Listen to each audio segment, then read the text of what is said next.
దేవుని నామానికి మహిమ కలుగును గాక. ఆమేన్ ఆమేన్. రైట్, ఒక చిన్న ప్రార్థన చేసుకోబోతున్నాం. మహోన్నతుడా, సర్వాధికారి, నీకు వందనాలు, స్తోత్రాలప్ప. మమ్మల్ని ప్రేమించిన ప్రియ తండ్రి, నీ కృతజ్ఞతలు చెల్లిస్తున్నాను. ఇంతవరకు మీరు ప్రేమించి మా జీవితాల్లో మీరు చేసిన ప్రతి కార్యాన్ని బట్టి నేను స్తుతిస్తూ ఉన్నాం. యజమానుడా, ఇదిగో మా ఈ జీవితాన్ని మీ చేతికి అప్పగిస్తున్నాం. మీరే ముందుండి నడిపించమని. ఇదిగో మా మాటలు కాదు కానీ మాలో నుంచి పరిశుద్ధాత్ముడా నీ ఒప్పింపు కలుగునుగాక. తండ్రి, నువ్వు చేసిన కార్యాలు, నువ్వు చేసిన ప్రతి కార్యాన్ని బట్టి మేము స్తుతిస్తూ ఉన్నాం, మిమ్మల్ని గణపరుస్తూ ఉన్నాం. నీకు వందనాలు పరిశుద్ధాత్ముడా. స్తోత్రాలు స్తోత్రాలు, కృతజ్ఞతలు కృతజ్ఞతలు. ప్రియ తండ్రి, స్తోత్రాలు చెల్లిస్తున్నాను. ఈ సమయంలో ప్రభా, ఇదిగో మా జీవితాలను ప్రభా మీ చేతికి అప్పగిస్తున్నాం.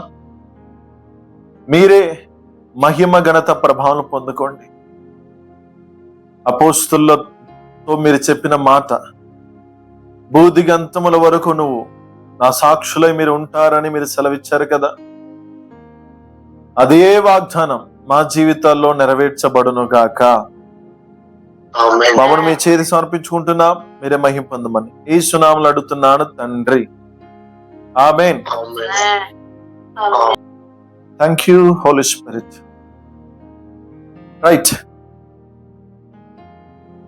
నేను కొన్ని విషయాలు చెప్పబోతున్నాను.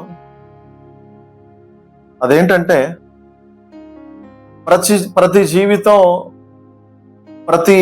ప్రతి ఒక్కరిని దేవుడు ఏర్పరచుకొని ఉన్నాడు. కానీ ఏర్పరచుకొని దేవుడు ప్రతిష్ఠ చేసినటువంటి ఈ సందర్భంలో ఒక మార్గం మనకు తెలియాలి. ఏదో ఊరికే సేవ చేస్తున్నాము,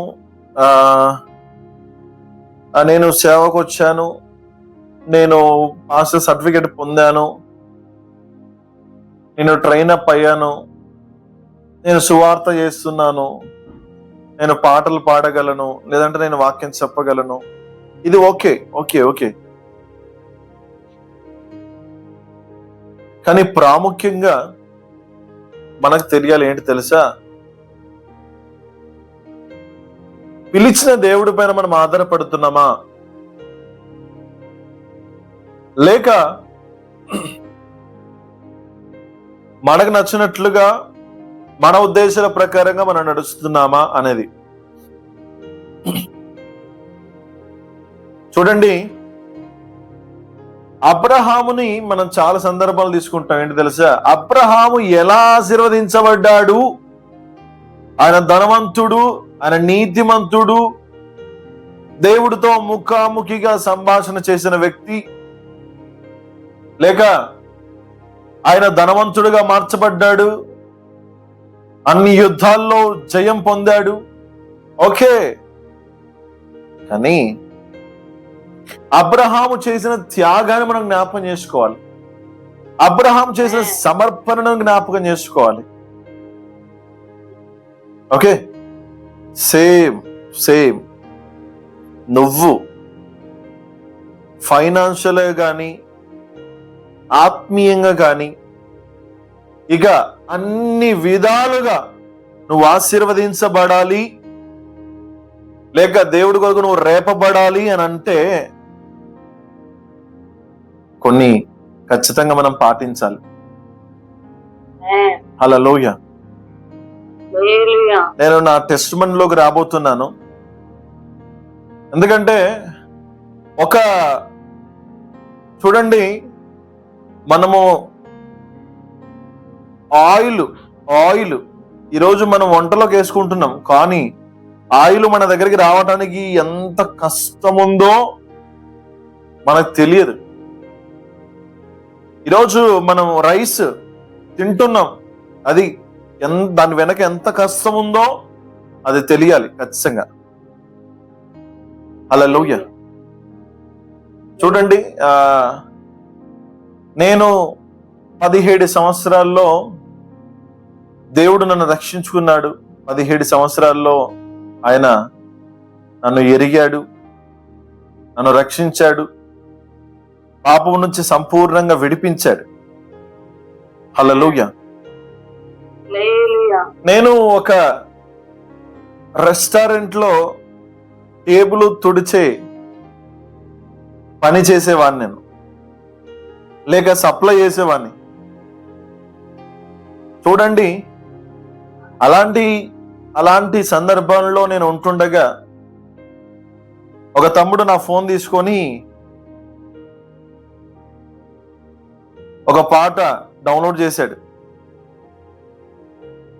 ఆ పాటను డౌన్లోడ్ చేశాడు. ఆ పాట ఏంటంటే కృపా క్షేమము నీ శాశ్వత జీవం అనే సాంగ్, మోసన మినిస్ట్రీ వాళ్ళది.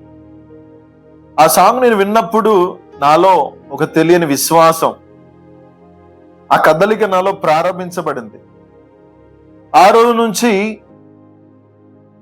వినుట వలన విశ్వాసం ఎలాగొస్తుందో సేమ్ అలాగున ఆ పాట వినడం ద్వారా నా జీవితంలోనికి, నా ఆత్మలోనికి విశ్వాసం వచ్చింది.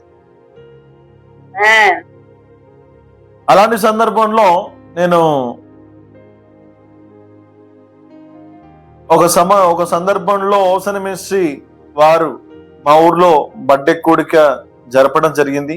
ఆ సమయంలో నేను వెళ్ళడం, ఆ పాట వింటే బాగుంటుందని ఆశతో వెళ్ళటం, ఆ రోజు వాక్యం వినడం, ఆ రోజే నేను చిన్నగా ప్రార్థన చేయటం ప్రారంభించాను. చూడండి, మన జీవితంలో దేవుడు ఏదైనా చెయ్యాలి అని అంటే ముద్దపప్పుల మాదిరి మనం కూర్చుంటే ఈ దేవుడు ఏది చెయ్యడు. దేవుడి చేతులకు రావాలంటే ఆయన నిన్ను ఎలా రూపించినా నువ్వు పూర్తిగా సరెండర్ అయిపోవాలి. పూర్తిగా ఆయన కొరకు నువ్వు అప్పగించబడాలి. హల్లెలూయా. నువ్వు ఎప్పుడైతే అప్పగించబడతావో అప్పుడు నీ జీవితాన్ని దేవుడు బయటికి తీసుకొస్తాడు, చాలా భయంకరంగా తీసుకొని వస్తాడు ఆయన.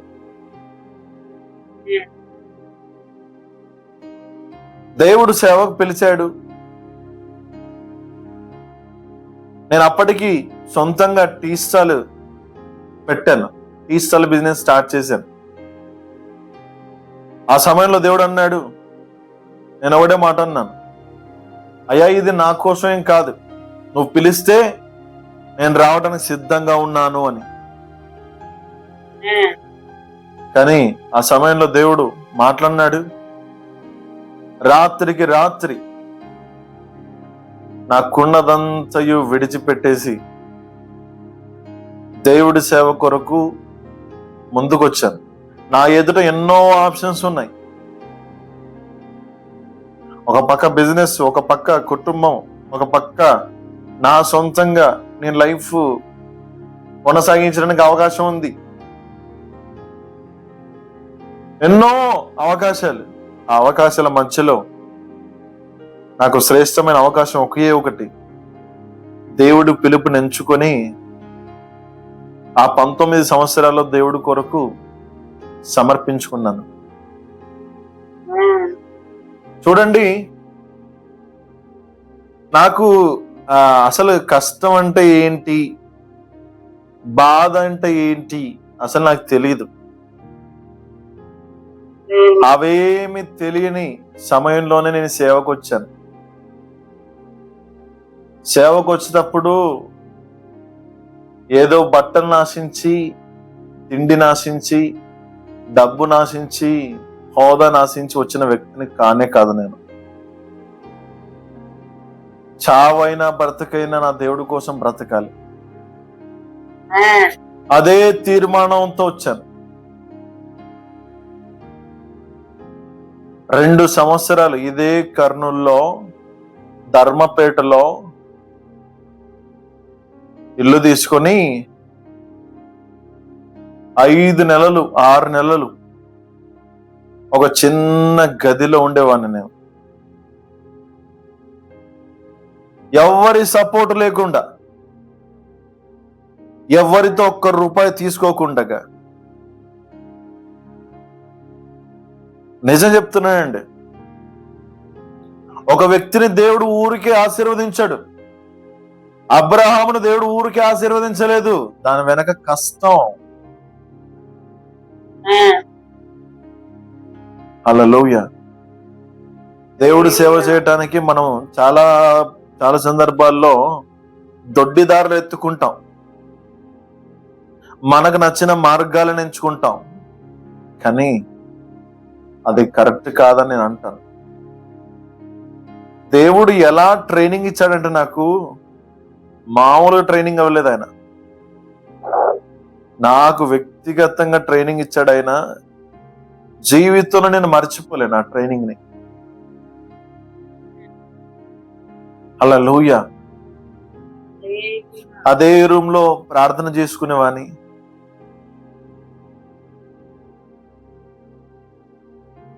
ఆ రూమ్ రెంట్ 2000 రెంట్ కట్టాలంటే 3 రోజులు కంప్లీట్ గా ఉపవాసం ఉండి దేవుణ్ణి అడుక్కునేవాని, అయ్యా నాకు రెంట్కు సహాయం చేయవాని. అలా ప్రార్థన చేసే వ్యక్తిని. వేడికి తట్టుకోలేక, ఎండాకాలం వస్తే వేడికి తట్టుకోలేక అలా బండల మీద నీళ్ళు చల్లేసి, ఆ నీళ్ళు చల్లేసిన దానిపైన ఒక సాప్ వేసుకొని పడుకునే వ్యక్తిని నేను. నెల రోజులు మామిడి చట్నీతో అలా తిన్నాను. నెల రోజులు. దేవుడు సేవకు పిలిచాడు కదండి, అలాంటి సందర్భాలు ఎందుకు ఎదురవుతాయి? కానీ దేవుడు నన్ను ఎలా ఏం చేసినా, ఇలా చచ్చిపోయినా బాధ లేదు, నేను నా దేవుడి కోసం బ్రతకాలని ఒక తీర్మానం. ఈ లోకంలో నన్ను ఎవరు చూడాల్సిన అక్కర్లేదు, కానీ దేవుడి మనసులో అయితే నేను స్థానం సంపాదించుకోవాలి. దేవుడి రాజ్యం కొరకు నేను నిలబడాలి. దేవుడు సాక్షిగా బ్రతికిన ఒక్కరోజు గాని ఆయన సాక్షిగా బ్రతకాలి. ఆ ఒక్క ఆశ మాత్రమే నన్ను ఆ దారిలో నడిపించింది. ఎవరి జీవితం అండి, నా పక్కన్న వారు ఇష్టానుసారంగా బ్రతికేవారు. తల్లిదండ్రుల సంరక్షణలో ఉండి కొత్త డ్రెస్సులు వేసుకొని నా ముందు తిరిగేవారు, కానీ నేను మాత్రం నేను దేవుడి కోసం బ్రతకాలి అలాంటి తీర్మానంతో ఉన్నాను. మీరు నమ్ముతారో నమ్మరు,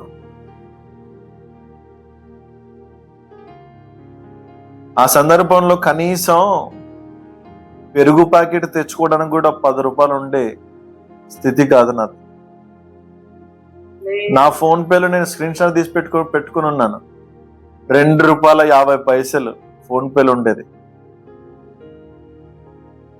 నిజం. ఎక్కడ ఎవరిని, కనీసం నా ఫ్యామిలీలో ఉన్న వారిని కూడా ఒక్క రోజు కూడా అడగలేదు.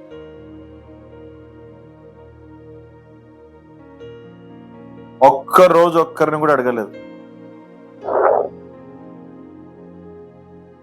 అలానే సహించాను, అలానే భరించాను. హల్లెలూయా.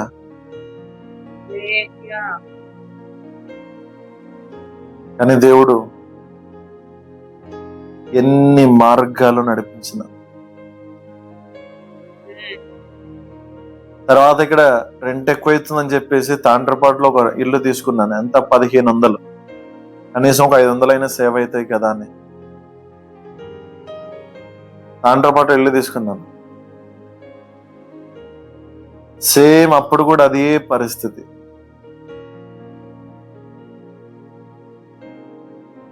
రోజు నా ఫుడ్ ఏంటంటే కొంచెం పెసరపప్పు, కొంచెం బియ్యము, కొంచెం సాల్ట్, ఆ 3 వేసేసుకొని కొంచెం ఆయిల్ వేసేసుకొని రైస్ వేసుకొని ఏదో ఒక చట్నీ కలుపుకొని తినే వ్యక్తిని నేను. అదే నాకు ఫుడ్. చాలా రోజులు ఏడ్చాను, పడుకొని ఏడ్చిన రోజులు చాలా రోజులు ఉన్నాయి. ఏంటి ప్రభా నా జీవితం ఏంటి, అసలు నా బ్రతుకేంటి, చాలా రోజులు ఏడ్చాను.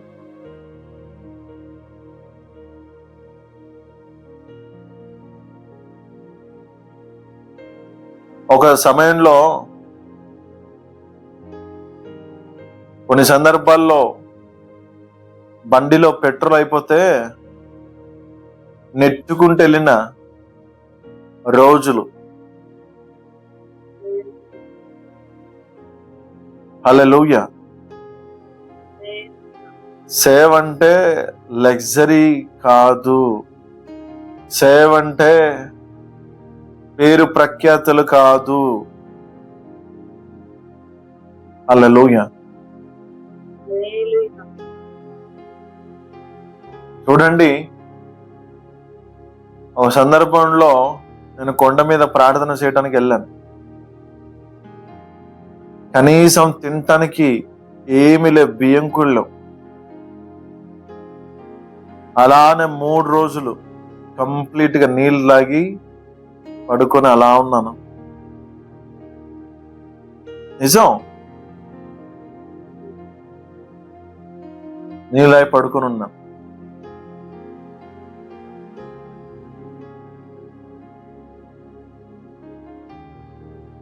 మీరు నమ్ముతారో నమ్మరో, దేవుడు నడిపించిన మార్గాలు, ఆ మార్గాల గుండా వెళ్తే చాలా మంది ఆ మార్గాల్లో ఉండలేరు. కొంతమంది ఉండగలరు, కొంతమంది ఉండలేరు. నేను తీర్మానం తీసుకుని వచ్చాను, నా దేవుడు కోసం చావైనా బ్రతుకేనని.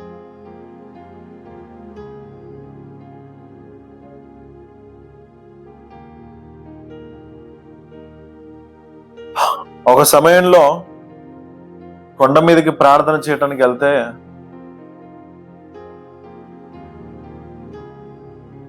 చాలా ఆకలి అవుతుంది, జోబులో డబ్బులు లేవు. నా పరిస్థితి ఎవరికి చెప్పాలన్నా నేను మనుషులను బట్టి దేవుడి సేవకు రాలేదు. నేను అన్నీ భరించాలని ఆశతోనే వచ్చాను దేవుడి కోసం. కరెక్ట్ గా 12:30-1 అవుతుంది. అదే ఆ కొండ మీద ప్రార్థన చేసుకుంటూ ఉన్నాను.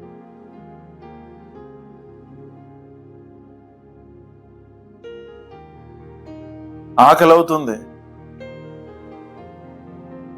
ఎవరో ఒక ఫ్యామిలీ, ముస్లిం ఫ్యామిలీ అంట,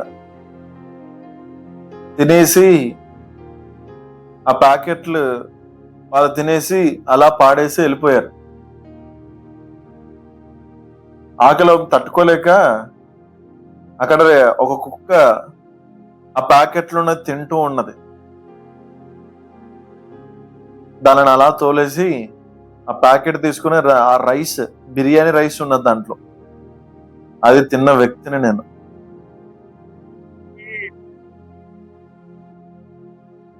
నా బర్త్డే వస్తే కనీసం ఒక జత బట్టలు కొనుక్కోలేని స్థితి. ఏడ్చేసాను దేవుడి దగ్గర, నువ్వే పిలిచావు కదా ప్రభా, కనీసం ఒక్క జత బట్టలు కూడా నాకు కొనవా అని ఏడ్చేసాను ఆకాశం వైపు చూసి.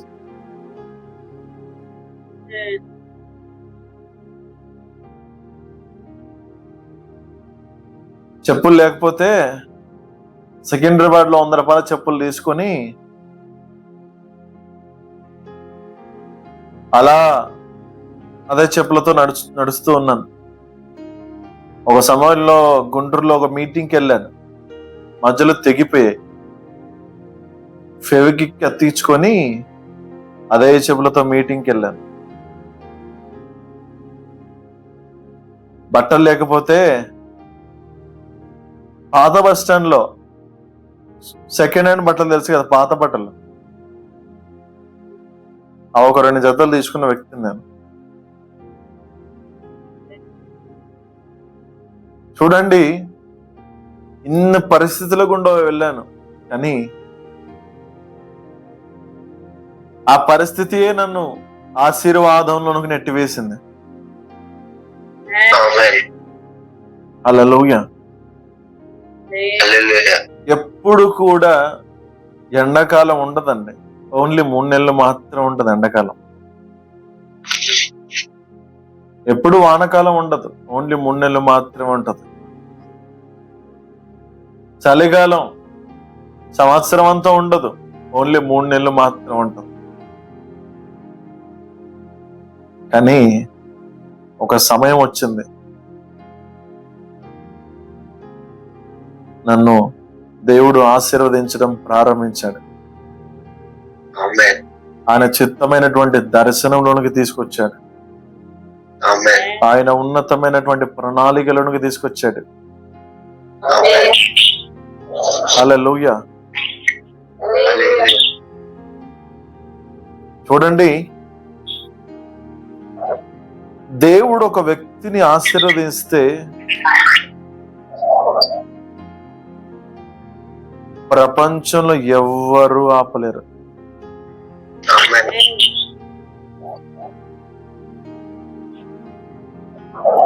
ఆమేన్.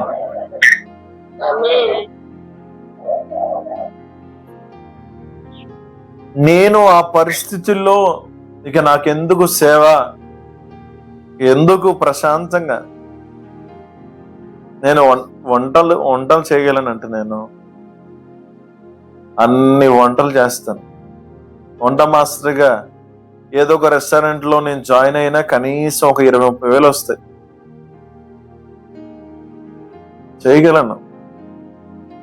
అలా నా స్వబుద్ధిని ఆధారం చేసుకొని దేవుడు నన్ను విసిగిస్తున్నాడని చెప్పేసి ఆ శ్రమను తట్టుకోలేక నేను వెళ్ళిపోయి ఉంటే ఈ రోజు నేను ఈ స్థితిలో ఉండేవాని కాదేమో.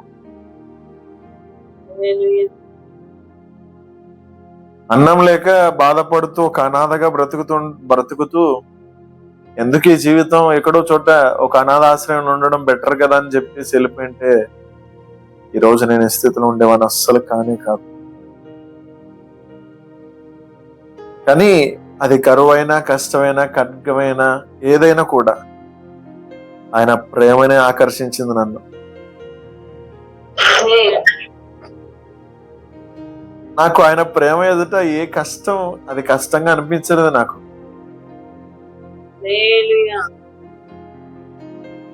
ఆయన ప్రేమ ఎదుట నేను ఎంగిల్ చేసిన అన్నం తిన్నా కూడా నాకు కష్టం అనిపించలేదు. ఎందుకంటే ఆయన నన్ను శాశ్వతంగా ప్రేమిస్తున్నాను, గుడ్డిగా నమ్మాను. బట్టలు లేకపోయినా ఏదో సెకండ్స్ లో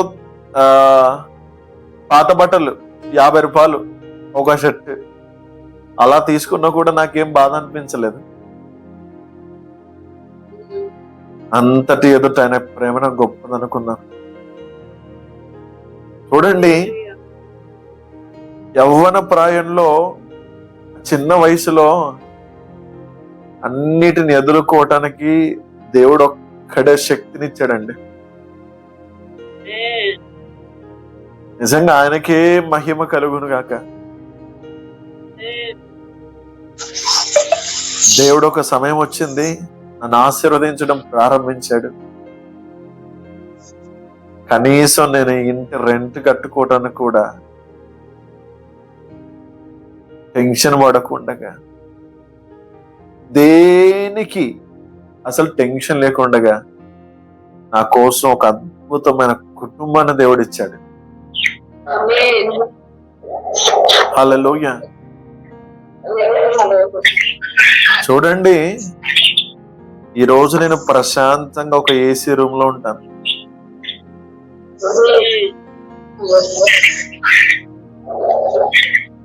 ఇదంతా నేను ఆలోచిస్తాను,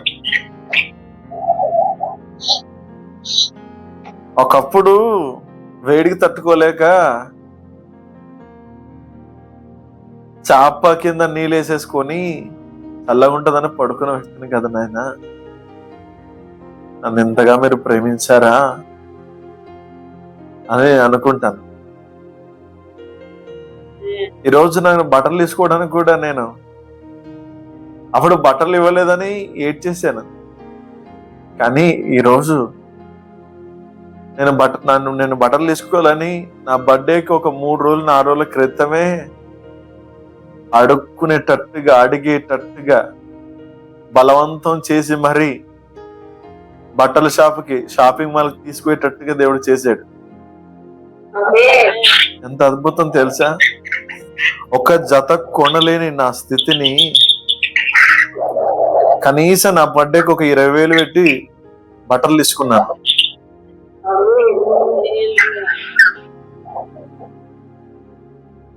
హల్లెలూయా. నిజం.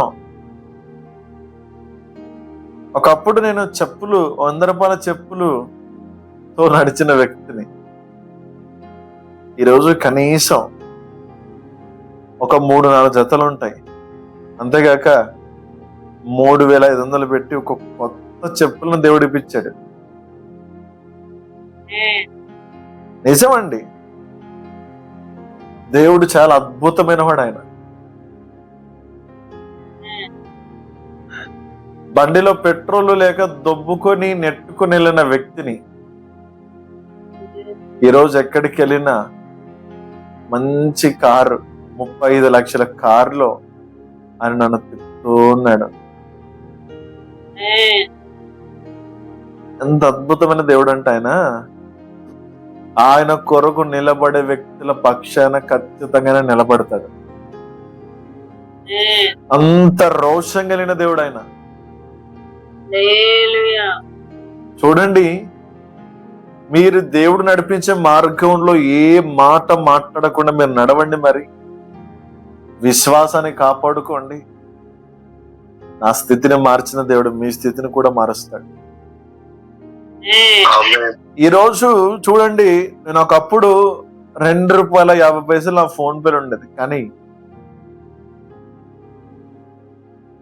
ఈరోజు కనీసం ఒక నెలకు నా ఫోన్ పేలోకి ఒక ₹1,00,000 ఇలా వచ్చి అలా వెళ్ళిపోతూ ఉంటాయి. నిజం. అసలు దేవుడు నాకు ఏ కొరత లేకుండా చేశాడు. నెల రోజులు మామిడికాయ చట్నీతో తిన్న నేను ఈరోజు కనీసం 4-5 కర్రీస్ ఉంటాయి. ఏది తినాలనో నాకు అర్థం కాదు. దేవుడు అలాంటి స్థితిలో నన్ను ఉంచాడు. హల్లెలూయా, హల్లెలూయా. మహిమ కలుగును గాక. చూడండి, కానీ ఇదంతయు ప్రాసెస్ జరగాలంటే మనం ఏం చెయ్యాలి అనేది చాలా ఇంపార్టెంట్. ఊరికి ఎవరు ఆశీర్వదించబడరు నాన్న. కొన్ని సందర్భాల్లో నేను ఎక్కడైనా మీటింగ్కి వెళ్తే కనీసం కానుక వేయటానికి కూడా నా దగ్గర ₹1 ఉండలేని స్థితి. నేను చాలా ఏడ్ చేసేవాడిని. అలా కానుక పెట్టని దగ్గర తీసుకుని వస్తే ఇలా ఏముండవు, ఇలా చేయి పెట్టేసి తీసిన వ్యక్తి నేను. చాలా ఏడ్చాను. కనీసం కానుక వేయటానికి కూడా నా దగ్గర డబ్బులు లేవు కదా ప్రభువా అని ఏడ్చిన రోజులు. నిజం.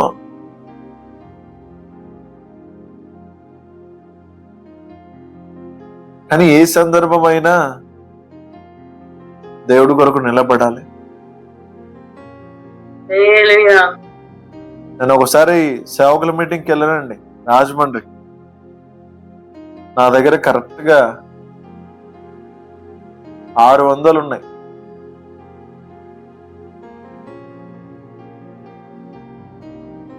హల్లెలూయా. 600 ఉంటే ఇక్కడ నుంచి సేవకుల మీటింగ్కి వెళ్ళాలంటే ట్రైన్లో బాత్రూమ్ దగ్గర జనరల్ టికెట్ తీసుకొని బాత్రూమ్ దగ్గర కూర్చొని సేవకుల మీటింగ్కి వెళ్ళామని. వెళ్ళి 300 ఖర్చుకి అయిపోతే 300 మిగిలినాయి. ఆ రోజు థామస్ డాడీ ఒక వాక్యం చెప్పాడు. ఆయన తన జీవితంలో జరిగిన సంఘటన నేను ఇప్పుడు ఎలా చెబుతున్నానో అలా తన ఇష్టమని చెప్తున్నాడు. ఆయన ఇజ్రాయెల్కి వెళ్ళినప్పుడు తన దగ్గర ఉన్న సొమ్మంతయు దేవుడికి అప్పగించేశాడండి. ఆయన దగ్గర ఉన్న కొంచెం అప్పగించాడు, దేవుడు సమృద్ధిగా బ్లెస్ చేశాడండి. నేను ఆ వాక్యం ద్వారా నా హృదయం తెరవబడింది. నేనెందుకు నా దేవుడికి ఇవ్వకూడదని చెప్పేసి ఆ సమయంలో చూడండి, ఒక 1000 రూపాయలు ఉంటే మనం ఒక 500 వేయచ్చండి. కానీ నా ఛార్జీకి కరెక్ట్ గా 300. నా దగ్గర ఉన్నది కూడా 300. మరో మాట ఆలోచించకుండా 300 దేవుడికి సమర్పించేశాను. అది నా ఒక్కనికి మాత్రమే, దేవుడికి మాత్రమే తెలుసు ఆ విషయం. నెక్స్ట్ మినిట్ థామస్ డాడీ భార్య దైవజనరాలు శేభమమ్మి గారు పిలిచి ఎలా ఉంది నాన్న పరిచర్య అని మాట్లాడి, నాకు ఎందుకో ప్రేరేపణ వస్తుంది నాన్న, నీకు దారి ఖర్చులకు డబ్బులు ఉన్నాయా అని అడిగింది. ఉన్నాయి మమ్మీ, సరిపోతాయని చెప్పాను. నాకెందుకు నాన్న దేవుడు ప్రేరేపిస్తుందని చెప్పేసి ఇలా తీసుకుని వచ్చి జోబులో పెట్టేసింది. నేను రైల్వే స్టేషన్ దగ్గర చూసుకున్నాను, ఎంత ఉన్నా తెలుసా? 3000 ఉన్నాయి. దేవుడికి 300 నేను ఇస్తే దేవుడు 3000 ఇచ్చాడు. చూడండి, నేను కానుక ఒకటే సమర్పించమని చెప్పట్లేదు. నీవు సమృద్ధిలోనికి రావాలంటే నీ జీవితాన్ని సహితం దేవుడికి అప్పగించాలి. నువ్వు ఫైనాన్షియల్ గా అన్ని విధాలుగా నువ్వు బ్లెస్ అవుతావు. నేను చాలా సార్లు నా దగ్గర కానుక లేకపోతే నా దగ్గర ఉన్న ఫోన్ కూడా వేసిన రోజులున్నాయి. నిజం. నీ ఒక తీర్మానముతో ఉంటేనే దేవుడు పనిలో ముందుకెళ్తావు. నువ్వు పాస్టర్వు, నువ్వు సేవకుడివి అని నువ్వు ప్రపంచానికి చూపించుకోవాల్సిన అక్కర్లేదు. దేవుడే నిన్ను చూపిస్తాడు. హల్లెలూయా. దేవుడే ఖచ్చితంగా నిన్ను చూపిస్తాడు. ఆ సమయం వరకు నువ్వు మరుగున ఉండాలి. మరుగున ఉండడం అంటే ఎలా తెలుసా? పూర్తి అభిషేకముతో నింపబడి, మహిమతో నింపబడి, అధికారముతో నింపబడి నువ్వు నిలబడాలి. అప్పుడైనా బయటికి తెస్తాడు, ఒక వైరాగ్యంతో బయటికి తెస్తాడు. నేను శ్రమల కొలిమిలోనే అన్ని విధాలుగా నేను ట్రైనింగ్ పొందాను. హల్లెలూయా. చూడండి, అవన్నీ ముగిసిన తర్వాత నా కళ్ళారా సూర్యుడు నా పైన ఏ మాత్రం ఎండ రాకుండా దేవుడు ఆపగలిగాడు. సూర్యుడు సహితం ఆపాడు. గాలి లేని సందర్భాల్లో యేసు నామంలో గాలి వచ్చునుగాకనంటే అప్పటికప్పటికి అమాంతమైన గాలి రావటం నేను చూశాను. నేనే కాదు, నా చుట్టూ ఉన్న వారు కూడా చూశారు. ఇదే చేతులతో భోజనం వండి పెడితే 2-3 కావలసినటువంటి భోజనం 10 మంది 12 మంది తినేటట్టుగా దేవుడు ఆశీర్వదించాడు. హల్లెలూయా. ఎన్నో విడుదలలు, ఎన్నో అద్భుతాలు నా కళ్ళారా నేను చూశాను. హల్లెలూయా. అందుకోసమే దేవుని విడిచిపెట్టి మనం ఎక్కడికి వెళ్ళలేం, ఆయన మహిమను చూస్తే మాత్రం. హల్లెలూయా.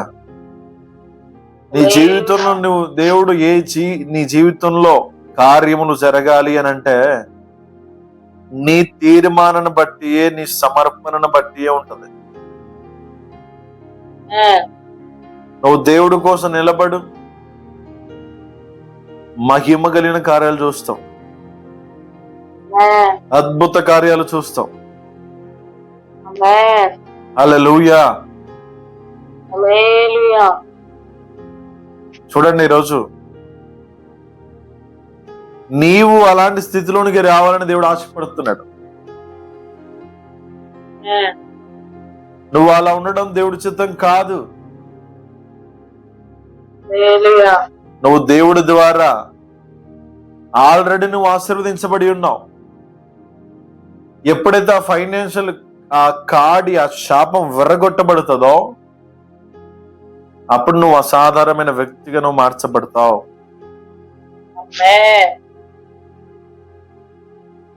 దేవుడు నన్ను ఒకరి దగ్గర తీసుకునే స్థితిలో నన్ను ఇప్పుడు ఉంచలేదు, నేను ఒంటరిగా ఉన్నప్పుడు కూడా ఉంచలేదు. ఆయన ఏ పరిస్థితి అయినా ఆయన పాదాల దగ్గర ఉండడం నేను నేర్చుకున్నాను. హల్లెలూయా. మహిమ కలుగును గాక. చూడండి,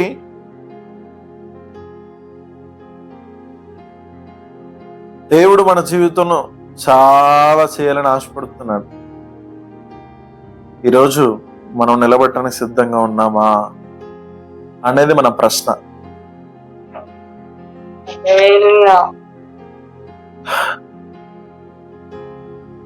హల్లెలూయా. దేవుడి కొరకు రోషంగా బ్రతకటానికి ప్రారంభించండి. ఆయన కోసం రోషంగా నిలబడటానికి ప్రారంభించండి. ఆమేన్. హల్లెలూయా. దేవుడు నన్ను ఒక స్థలంలో నువ్వు ఉంటావు నాన్న, అక్కడే సేవ చేస్తావు నాకేం చెప్పలేదు. దేవుడు పిలుచుకున్న పిలుపు వాస్తవం, కానీ నాతో ఒక మాట చెప్పాడు. ఏంటి తెలుసా? అవసరత కలిగిన చోట నిన్ను వాడుకుంటాను. హల్లెలూయా. డాక్టరు అవసరం ఉన్న చోటనే వాడబడాలి, అవసరం లేని చోట అవసరం లేదు.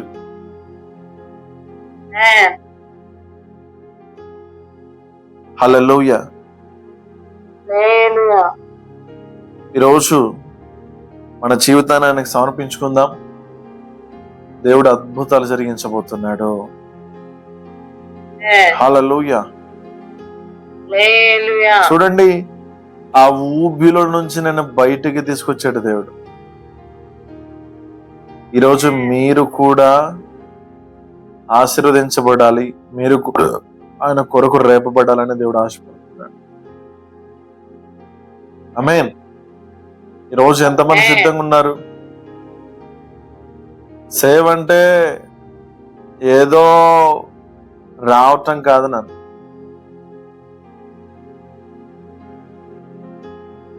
అన్ని సమయాల్లో, అన్ని పరిస్థితుల్లో నువ్వు నిలబడాలి. అదే సేవ.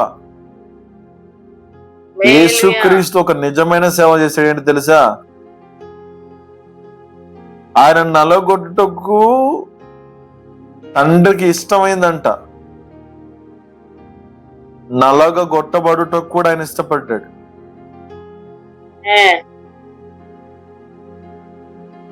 చూడండి, ఈరోజు మీరు కూడా అదే సేవ చేయాలని దేవుడు ఆశపడుతుంది.